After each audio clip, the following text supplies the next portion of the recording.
एक दिन एक राजा और रानी रहते थे। वो दोनों एक दूसरे से बेहद प्यार करते थे। उनका किंगडम बहुत ही बड़ा था और उनके किंगडम में कई सारे लोग रहते थे। उनके पास एक मछली भी थी जो बहुत ही सुंदर थी और उसके सर पे क्राउन था। और राजा के यहाँ एक टेस्टी खाना बनाने वाला शेफ़ था और राजा के यहाँ बहुत सारे एनिमल्स थे और कई सारे चूज़े भी थे। अब एक दिन राजा के किंगडम में एक बहुत बड़ी मैजिशियन आती है और वो मैजिशियन के आते ही राजा के महल में बहुत सारा सोना अचानक से गिरने लग जाता है।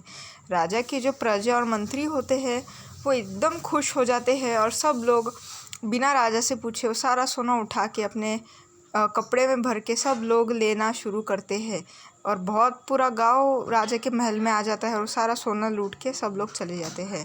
और जादूगरनी ये सब कुछ इसीलिए करती है क्योंकि उसे राजा से अकेले में बात करनी होती है।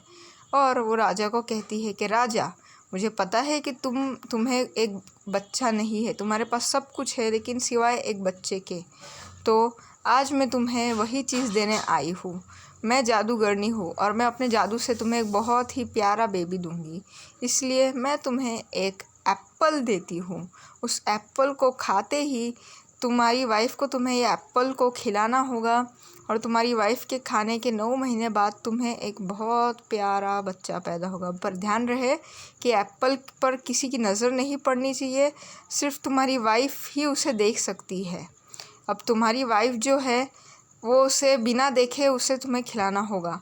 अगर उसने देख कर खाया तो तुम्हें बच्चा नहीं पैदा होगा। उसकी आँख बंद करके तुम्हें उस एप्पल को खिलाना होगा। तो अब उसकी जो वाइफ़ होती है, राजा अपने वाइफ़ को प्यारा सा जो गोल्डन एप्पल होता है वो खिलाता है और उसकी वाइफ़ खाकर रात में सो जाती है। फिर उसके बाद 9 महीने के बाद उसकी वाइफ़ को राजा के यानी कि रानी को एक बहुत ही सुंदर सा बेबी पैदा होता है। इस बेबी को देखकर राजा और रानी खुशी से झूम उठते हैं। वो उनका पूरा महल खुशी से झूम उठता है।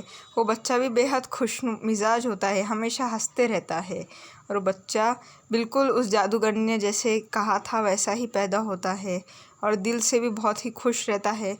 और ऐसे करके राजा हमें